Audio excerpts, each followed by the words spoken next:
Hey, it's Keith here with Ask DADventure Disney, episode number 11. That's right, we did 10, we've moved on. We're not gonna celebrate double digits anymore. Maybe when we get to 20. 20 is a cool number, so we'll wait to get there. We're doing great, we're continuing to get questions in, but I need more, so please, email us, dadventuredisney@gmail.com. Easiest way to get it to us. Or you can find us on social media, Facebook, Instagram, @DADventureDisney. Use hashtag AskDADventureDisney. Or go to our website, DADventureDisney.com. You can contact us that way. Either way, I hope that you follow us and continue to do it and ask your questions. Or do it in the comments of this video, wherever you're watching it. On our YouTube channel, Instagram, Facebook.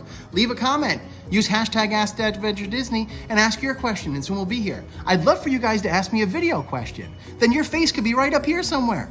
That's right. You could be here. We'd share some time. It would be great. It would be a special moment between me and you. Just you and me and you. And the other 14 or 15 people who watch this. Let's try to get that more. We're at question number 11, which is fantastic. And it's another question from one of my favorite Disney accounts and just some of my favorite people, home away from Disney, which is Megan and Evan, who are fantastic people. They're the cutest little couple in Disney World that I've ever seen. They just recently did a post about their favorite times in Disney World, including when they got engaged in Disney World. Aww. Love you guys. But they asked me a question, which kind of goes along in line with that. I used to go to Disney. I've gone with my friends in my 20s and my 30s. My wife and I went on our honeymoon. What's it like now going with kids? I have 3 kids. They were 5, 3, and 1 on our most recent trip. And the time before that was our honeymoon. So we had our honeymoon, then we had kids and didn't go back to Disney, and now we went back with our kids. So what's the difference? What is the difference between going as a couple and having a lot of fun? And what's the difference of going with your kids? Or what are some of the differences? Great question, guys. I'm glad that you asked, and here's your answer just for you and whoever else decides to watch this video. Hopefully a lot of people, right? Right? Please? Okay, so the biggest difference is the time is no longer yours. You have to think about the little kids. You have to think about what's going to keep them happy, what's going to keep them rested, what's going to keep them fed. You no longer live, and this is the difference between living as a single person or a single married couple or having kids, right? So the difference is time is not yours anymore. Those naps that you like to take after you go to the park for the morning, gone. Staying up really late and going out to Disney Springs and having some drinks, gone. No, you're not going to do that either. But it's a different feel. You're there for a different reason. Yes, you still love Disney. Yes, Disney still means a lot to you, and it does a lot to me too. But it's through different eyes now, right? So it's through the eyes of your children who you've saved and you've taught and you've got excited about Disney, and you brought them to this special place to share this passion that you have with them. It's akin to getting my son to like baseball with me, or watching my daughter love watching musicals on TV or on video, and be able to like musicals the way that I did when I was growing up. Those are the kind of things, but this is different, right? This is an all-encompassing week and a half, 2 weeks, 3 days, whatever you have in the Disney parks that you get to share with your children. And that's the most important thing. A lot of people think it's different. Once I have my kids, I don't get to go and have fun anymore. That's not true. It's not true. You're going to enjoy it. You're just going to be sharing it in a different way. You're going to be sharing it through their eyes. You remember going on Pirates the first time as a kid, and you find different things to like every time you're on that ride. But it's different when you watch them experience it for the first time. The first time they go down that little dip, the first time they see that dog, right? They get it and they can see it in their eyes, and you aren't watching the dog anymore. You're watching them. You're watching them experience what you have such a great knowledge of, such a great heart connection to. And you get to enjoy every step of that. You get to enjoy them watching them eat their first Mickey pretzel.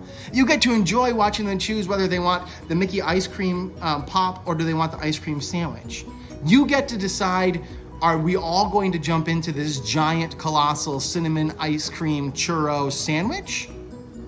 Or are we gonna get individual ones for everyone? Are we gonna do the dining plan, which my suggestion is don't with little kids. Not worth it. Want to know why? Ask the question. I'll be happy to answer it on a different time. But you get to decide character meals. You get to decide, what am I doing in the morning? Do I sleep in? No. You got little kids. Hit those parks in the morning. Forget that. You're living a life right now where I guess is that you sleep in pretty late, unless you want to get on Rise of the Resistance. Everybody wakes up for Rise of the Resistance. You wake up and you sleep in a little bit. You get to the park when you feel like it. Now, the good thing is that everybody's like that. So because everyone's like that, if you're the person with the family in the park in that morning, you're getting in, you're getting on the ride. We rope drop Magic Kingdom. I got on Peter Pan ride right away. No way.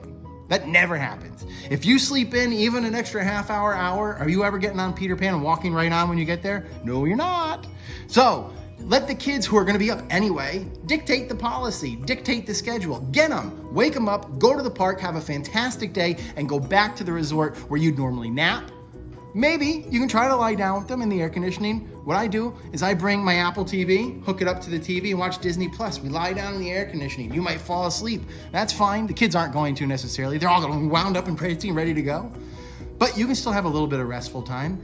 You find more of the rides and attractions that you can sit down. You go on Carousel of Progress and you sit in the air conditioning for 20 minutes. You go into the Hall of Presidents. Maybe that's something you didn't do when it was just the two of you because you were constantly wanting just to go to Epcot, right, and drink around the world. Well, that's not going to happen with the little kids. Maybe as the kids get bigger, one of you can take turns.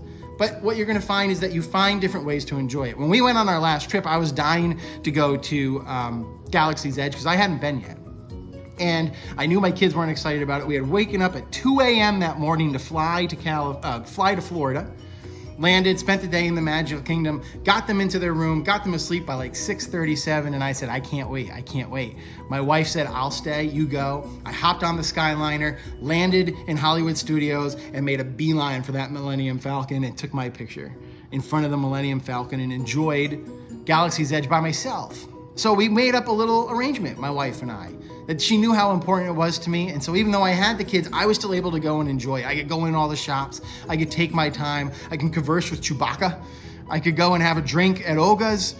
And those are the kind of things that you find a way to do.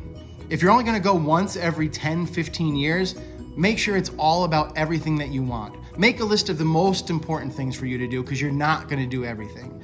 When you're young, it's just the two of you, you can run and you can get everything done. You can go from rope drop to fireworks and beyond and be able to fit a whole lot into your day.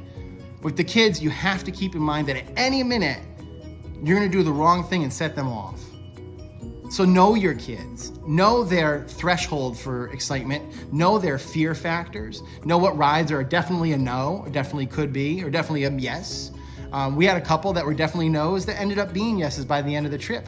No way were they going on Pirates of the Caribbean until we went on Frozen Ever After. They found that the little flume drop in Frozen Ever After wasn't that bad. That's what they were worried about at Pirates. So we went on Pirates and they had it, and it might be my son's favorite ride. And he didn't want to go on it at all. They fell asleep during the Jungle Cruise, but that's fine because I still got to enjoy it, right? We watched the Magic Kingdom show on the steps while they slept in the strollers, and we sat there and had a churro and enjoyed ourselves. Those are the kind of things that you're going to be able to do with your family. It's a totally different experience, but it's still a magical and fantastic thing. If you want to go and you still want to be able to drink and you want to be able to stay up late and sleep in late, find a babysitter. Bring a babysitter with you, or leave them at grandma's for the first trip if they're still little. But if you're going with the kids, it's a totally different experience and just as magical. I can't explain that enough. It's just as magical in a totally different way. And I dare say it was even more special being able to share those things with my kids, because those are the memories I'm going to have. They might not remember it being 5, 3, and 1. They might not remember all these things. I'm going to. I'm going to remember them like I don't remember anything else, because it really is a special time to spend as a family. It's totally different than going together. I wish we could have napped a little more. I would have liked a couple more adult beverages probably, but I didn't miss anything going with my family. It was important to me to be there with my family. That was the reason we were there, and we enjoyed every second of that trip in a totally different way, but just as memorable, if not more. Anyway, Megan and Evan, home away from Disney. Go follow them if you're not. Click the little button and go follow them, please. I'm going to link to them in the comments or the description of this video. Go check them out. Fantastic feed. Thank you for asking this question. I cannot wait, and I hope that you guys get the chance to experience this really soon and let me know everything about it. To the rest of you, thank you for watching too. I really appreciate it. Tell me, hit the comments below. What do you think? What's the difference between when you used to go as a couple and when you go now with your family? What are you worried about if you haven't gone yet with kids? What do you miss if you're going with kids and you're not going together as couples? Hit the comments. Let us know. Whether you're watching this on Instagram, Facebook, or on our YouTube channel, go find it. Remember, you can find everything at DADventureDisney.com. You can find us on social media at DADventureDisney and look for hashtag Ask DADventureDisney. Like, subscribe, comment. We need all those things here to keep us going. I'll be back next week with episode 12. It's going to be a ton of fun, and we'll see you then. I hope to see you all in the parks real soon. Please stay healthy, stay safe, and we'll see you real soon. So long.